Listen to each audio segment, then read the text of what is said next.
아파트 매매 가격의 바로미터가 되는 게 전세 가격인데요. 그런데 이 전세 가격의 하락세가 요즘 심상치 않습니다.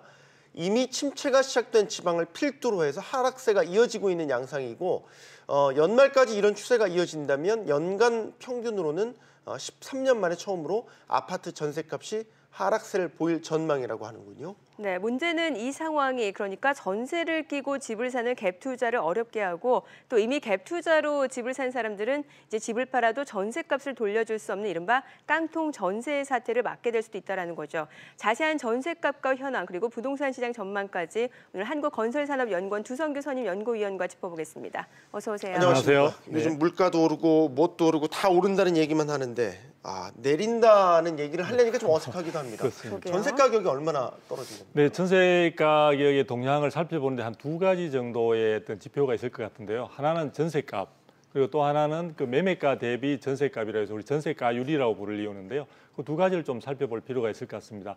전세값은 좀 전에 말씀하신 대로 전국의 전세값에 대한 여러 가지 동향 자체가 11개월 연속 마이너스를 기록하고 있습니다. 그래서 한 마이너스 1.5 정도, 0.5 정도, 52 정도 퍼센트 하락을 하고 있고요. 서울의 아파트 전세값도 지금 마이너스 0.1% 정도 지금 떨어지는 것으로 나타나고 있습니다. 그래서 전반적으로 전세 가격 자체가 굉장히 약세를 보이고 있는데 이 부분이 사실 기존의 전세가가 계속해서 상승했던 부분들과 비교한다면 상당히 그 전환 자체가 의미가 있는 것 같고요. 또 하나는 아까 말씀드린 대로 매매가 대비 전세가율 자체도 상당히 많이 떨어지고 있습니다. 그래서 예전에 우리가 서울 시내의 경우에는 전세가가 70%를 넘는 경우도 있었는데요. 최근에 와서는 서울의 아파트 같은 경우에는 약 55.56% 정도, 그리고 전국의 경우에 있어서도 65% 이내로 지금 떨어지는 등 전반적으로 전세가가 부동산 시장에 있어서 약세 기조를 보이는 것은 분명해 보입니다. 사실 그 부동산 침체기에는 오히려 매매 시장이 위축되다 보니까는 집을 사려는 수요보다 오히려 조금 전세를 살겠다는 수요가 많아지면서 오히려 전세 가격은 오르는 것이 보통이었는데 최근 현상은 좀 다르단 말이죠. 네네, 그렇죠. 지금 전세 시장에는 수요와 공급이 동시에 많아지는 아주 독특한 현상들을 보이고 있습니다. 그래서 전반적으로 전체적으로 사실 부동산 시장 매매 시장이 좋지 않을 때는 전세로 눌러 있으면서 주택을 구입할 기회를 노리는 그런 수요들이 많아지기 때문에 전반적으로 전세 수요가 굉장히 증가하는 그런 양상들을 보여주고 있습니다. 그러나 지금 국내에 있어서 전세 시장은 전세 물량 자체가 사실 굉장히 크게 늘어나고 있는 편인데요. 입주 물량이 무엇보다도 굉장히 크게 늘어나고 있습니다. 그리고 올해에 이어서 내년의 경우에 있어서도 입주 물량은 계속해서 많이 증가할 것으로 예상이 되고 있기 때문에 그런 입주 물량 자체가 전체적으로 전세 가격을 약세로 누르는 데 있어서 영향을 미치고 있는 것 같고요. 또 하나는 사실은 매매가가 그동안 올해의 경우를 지켜보더라도 굉장히 많이 올랐습니다. 그래서 매매가가 많이 오른 반면에 전세가는 상대적으로 굉장히 오름폭이 낮다 보니까 전세가율 자체 혹은 또 전세가 자체가 전반적으로 약세를 띌 수밖에 없는 그런 상황이 되고 있습니다. 자, 그런데 이런 가운데에서 또 한편에서는 전세 부분에 대한 여러 가지 매매 시장이 안 좋으니까 전세를 선호하는 그런 부분이 있는데다가 내년부터 실질적으로 임대소득에 대해서 분리 과세가 시행이 되게 됩니다. 그러다 보니까 실질적으로 월세의 경우에만 과세가 되고 전세 경우에는 과세 부분이 되지 않는다 보니까 실질적으로 집주인으로서도 또 전세를 선호하는, 그래서 예상외로 전세 시장에 대한 선호도가 수요나 공급 모두에 있어서 굉장히 관심을 갖고 있는 그런 특이한 현상이 나타나고 있습니다. 지금 이렇게 된다면 전세값이 어쨌든 떨어지니까요. 갭 투자하신 분들 같은 경우는 어쨌든 매매가와 전세값의 차액만 가지고 집을 사들인 건데 이렇게 전세값이 떨어지면 돌려줄 수 없는 그런 상황도 빚어질 거란 말이에요. 그런 상황이 지금 일부 나타나는 상황이기도 하고요. 굉장히 이제 우려가 되고 있는데요. 실질적으로 지금 전세가 부분은 전세 보증금을 우리가 세입자에게서 받아서 이제 그 부분들이 만기가 되면 돌려주는 양상으로 되고 있는데요. 대부분 갭 투자자들 같은 경우는 높은 전세가에다가 일부 자기 자금을 통해서 투자를 하는 그런 양식으로 되다 보니까 주택 가격이 하락하는 경우와 또 전세가율이 떨어지게 되면 갭 투자가 연속적으로 이어지기 힘든 상황으로 될 수 있습니다. 그리고 전체적으로 주택 가격이 약세로 돌아서게 되면 전세 시장도 약화가 되면서 네. 전세 보증금을 만기에 돌려주지 못할 경우에 실적으로 세입자는 상당히 예상치 못한 피해를 입게 되고요. 그 부분들을 예. 우리가 깡통주택이라고 부르고 있지 그렇죠. 않습니까? 그래서 이런 부분들이 지금 지방의 경우에 전세 시장이 약세를 겪고 있는, 예를 들면은 지금 창원이라든지 거제라든지 또는 구미라든지 이런 지역들을 중심으로 또 충청권 일부에서도 이러한 깡통주택으로 인한 우려 현상들이 지금 상당히 짙어지고 있는 그런 양상을 보이고 있습니다. 네. 지금 말씀해 주신 지역은 왜 그런 거야? 네. 왜 그런 건가요? 예. 그 부분은 실질적으로 뭐 여러 가지 원인이 있겠습니다만 일단 기본적으로 부동산 시장 해당되는 부동산 시장이 약세를 보이고 있는 부분이 있고요. 네. 또 여러 가지 경기 부분이나 해당되는 지역에 있어서 경제가 상황이 굉장히 좋지 못한 상황에 처해 있습니다. 그래서 네. 지역 경제의 위축과 또 전체적인 지방뿐만 아니라 전체적인 그 부동산 시장의 약화 자체가 전반적으로 전세 시장마저도 굉장히 부담을 주게 되면서 깡통주택이라든지 이런 어떤 기형적인 현상들이 보다 본격화되는 조짐이 보이고 있고요. 이런 부분들은 지금 비단 지방에서뿐만 아니라 경기도 등 수도권으로 상륙을 할 가능성이 높아지고 있는 상황에 있습니다. 그래서 이런 부분들에 대해서는 무엇보다 세입자들이 전세 보증금을 분명히 안전하게 확보할 수 있는 그런 방안들에 대한 노력이나 관심이 필요해 보이는 시점입니다. 그래서 요즘에 그 쉽게 말해서 이제 전세 보증금 돌려받을 수 있는 보험이죠. 네. 그 반환 보증 가입 네네네. 맞아요. 좀 늘어나고 있다면서요? 네,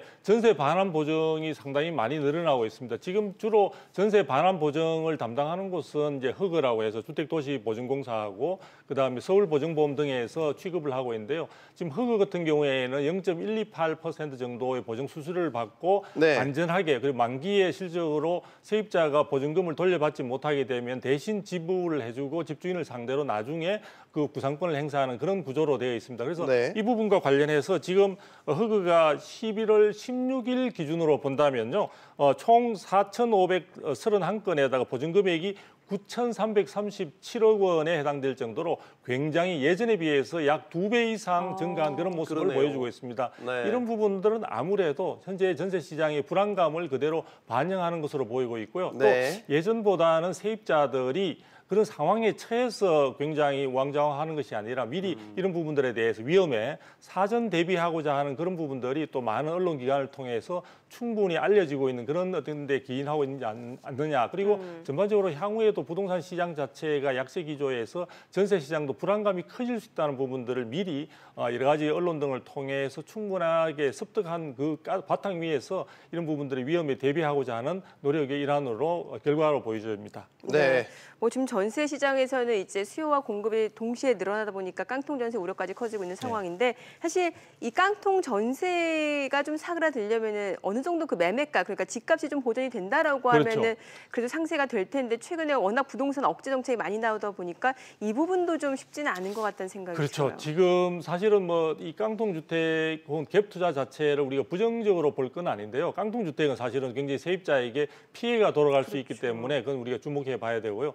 근데 전반적으로 이러한 원인 자체는 결과적으로 부동산 시장의 가격 약세가 하나의 촉발제가 될 수 있다고 보여집니다. 그리고 이런 부분들에 대한 전망과 관련해서 부동산 시장의 향후 매매 시장의 매매가는 현재 약보합세로 전환된 이후로 향후에도 이런 부분들이 당분간 이어질 가능성이 상당히 높다고 볼 수 있겠습니다. 그럴 경우에 있어서는 상대적으로 양극화 속에서 지방 부동산 시장은 더욱더 심한 양극화로 몸살을 앓고 있는 상황들이기 때문에 이런 어떤 깡통주택이 나타나는 등의 어떤 전세 시장의 문제점들이 더욱더 심화될 가능성이 높다고 보여집니다. 그래서 당분간은 현재 정부의 정책 기조라든지 최근에 정책의 전반적인 부분들을 책임질 수 있는 정책 실장의 어떤 교체 등을 통해서 정부의 부동산 정책에 대한 기조가 바뀔 가능성은 그다지 없어 보인다는 점에서 본다면 현재의 부동산 시장 동향 그리고 전세 시장에서 여러 가지 문제점들은 당분간, 당분간이라고 하는 것이 내년 중반 이후까지도 이어질 수 있는 가능성이 높다는 점에 우리 방점이 두어지고 있습니다.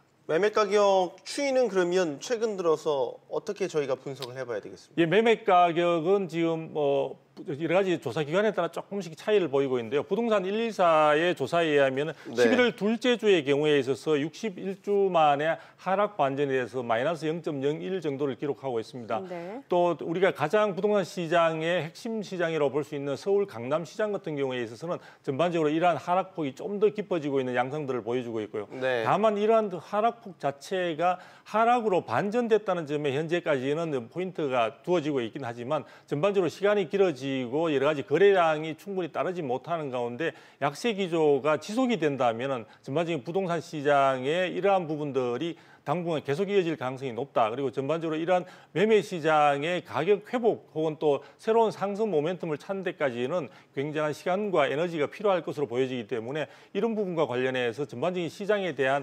긍정적인 기대보다는 조금 여유와 조심을 가지고 지켜볼 필요가 있을 것으로 보여집니다.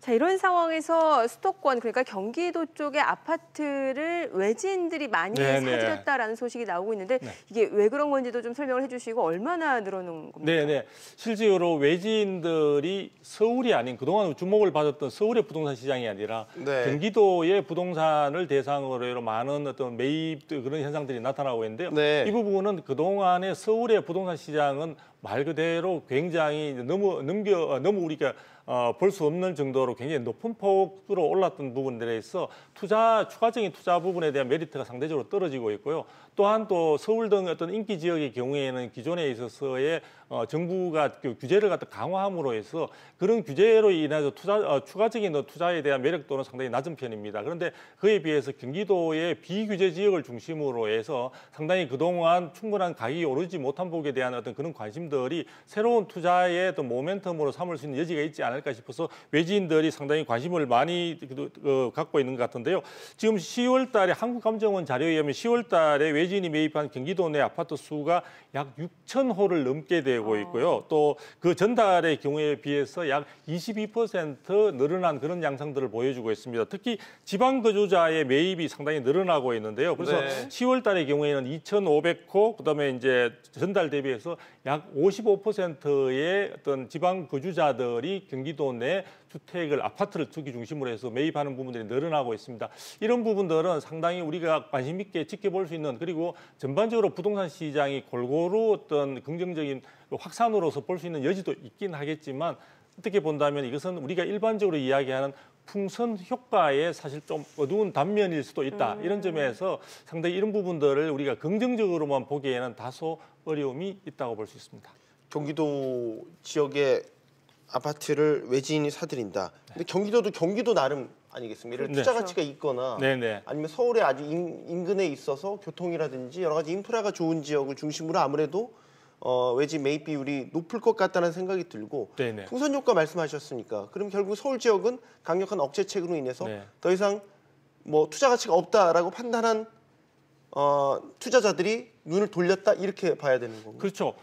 근데 지금 사실은 우리 경기도 지역이라 하도록 말씀하신 대로 서울과 인접 신도시 또 혹은 인접 수도권의 도시들은 사실 규제 지역으로 대부분 다 묶여 있기 때문에 지금 외지인들 특히 지방 거주 외지인들이 관심을 두고 있는 경기도 내 아파트들은 그다지 정부가 규제 대상으로 삼을 정도가 미치지 못하는 그런 수준에 있는 지역들이 대부분이라고 볼 수 있습니다. 네. 이런 부분들은 규제가 없다는 점에서 그리고 상대적으로 그동안 가격 오름폭이 굉장히 저조했던 그런 부분으로 해서 향후에 투자 메리트가 있는 것처럼 보이지만 풍선 효과라는 부분들은 전반적으로 전문가들이 공통적으로 지적하는 것이 지속성을 갖기가 대단히 힘들다. 일시적인 어떤 여러 가지 경향에 불과할 수도 있다. 이런 점을 상당히 우리가 주목해서 볼 필요가 있을 것 같습니다. 그래서 지금 경기도 내에 실질적으로 외지인들이 관심을 가지고 있는 부동산은 이러한 바람 자체가 일시적으로 끝날 수도 있다는 점에서 투자는 보다 신중하게 접근하는 그래서 전체적인 이런 부분들이 우리가 뭐 남이 이웃이 사실 시장에 가니까 걸음지고 따라간다는 그런 식의 어떤 따라가는 투자는 맹목적인 투자는 굉장히 조심스럽게 우리가 생각해 볼 필요가 있을 것 같습니다. 그러니까 말씀해 주신 내용은 수도권 내에서도 이미 규제로 묶인 지역, 뭐 예를 들면 과천이라든지 분당, 뭐 남양주, 고양 그렇죠. 이런 쪽이 아니라 규제로 묶이지 않은 비규제 지역 쪽은 네네. 지금 일시적인 상승이기 때문에 좀 조심해야 된다. 네, 이제 그 부분들 실질적으로 전체적인 어떤 굉장히 이슈가 되는 것처럼 보일 때는 많은 사람들이 공감을 하면서 그 투자 대절에 참여하게 되지만 그런 부분들이 바람이 지나가 버리게 되면은 또 많은 사람들은 그 남아서 그 부분들에 대한 후유증들을 고스란히 다 떠안아야 되는 그런 문제점이 남을 수 있습니다. 그래서 사실은 경기도라는 부분이 상대적으로 가격이 저렴한 그런 부분들에 대해서 사실 혹할 수 있는 여지는 있긴 하지만 이런 부분은 상대적으로 또한 매력도가 급하게 떨어질 수도 있다는 그 위험성이 언제나 도사리고 있다. 이런 점도 주의해서 우리가 보아야 될 것 같습니다. 네, 분명히 옥석을 구분을 해야 되는 거겠죠. 네. 지금 뭐 전체적으로 매매 가격도 그렇고 전세가도 그렇고 뭐 하락 추세, 9.13 부동산 대책에 소위 약발이 먹히고 있다. 뭐 이런 식의 이제 분석들이 많이 나오고 있습니다. 네네. 여기에 대한 견해를 여쭙고 싶습니다. 네. 일시적인 하락일까, 추세적인 하락인가? 네. 아니면 그 안에서 뭐 전에 이제 초양극화도 네, 예. 얘기를 하셨던 네, 부분이 네, 제가 맞습니다. 기억이 나서요. 네. 전반적으로 지금 9.13 대책 이후에 정부는 상당히 효과가 있는 것으로 자화자찬하고 있는 상황들이고요. 전반적으로 시장의 여러 가지 매수 심리나 또 매도 심리나 이런 부분들이 전체적으로 시장의 부담으로 작용하고 있는 것은 틀림이 없는 것 같습니다. 그러나 이러한 부분들을 물론 정부의 규제 조치에 의해서 시장이 얼어붙은 그런 부분으로 해서 이러한 약세 기조가 당분간 지속될 가능성이 높다는 점에 저도 부인하지는 않습니다만 네. 최근에 있어서 금리 상승 가능성이라든지 전반적인 국내 경기의 침체 가능성 이런 부분들도 상당히 많이 반영이 되고 있는 것이 아닌가 이렇게 보여집니다. 따라서 이런 부동산 시장의 조치 자체가 여러 가지 규제 장치 자체가 일정한 효력을 갖고 있는 것을 부인할 수는 없지만 이런 분위기 자체가 이어진다고 본다면은 네. 실제로 이런 부분들이 계속 장기간 지속될 것이라는 부분에서 저는 동의하지는 않습니다. 그래서 내년 정도의 상반기가 지나갈 시점 그리고 어느 정도 지금 사실 우리 부동산 시장에 부담으로 작용하고 있는 입주 물량이 어느 정도 정리되는 그런 시점에 있어서는 새로운 어떤 주택 시장에 있어서도 모멘텀을 찾는 움직임이 나타나지 않을까 그런 점에서 당분간은 주택 부분과 관련해서 여러 가지 뭐 전세 시장에서도 나타났습니다만 조금 시간에 있어서 여유를 가지고 부동산 시장을 살펴보는 것이 좋다. 그리고 부동산 시장에서의 투자나 혹은 또 내 집 마련의 어떤 꿈을 실현하는 과정에 있어서는 성급함보다는 주변의 시장들을 충분히 확인하고 또 예를 들어 사실 돌다리도 짚어보고 걷는다는 심정으로 확인하고 시장에 조금씩 여유 있게 접근하더라도 결코 늦지 않을 것이다. 이런 쪽에 저는 무게를 두고 있습니다. 알겠습니다. 네. 한국건설산업연구원 두성규 선임연구위원이었습니다. 고맙습니다. 감사합니다. 잘 들었습니다.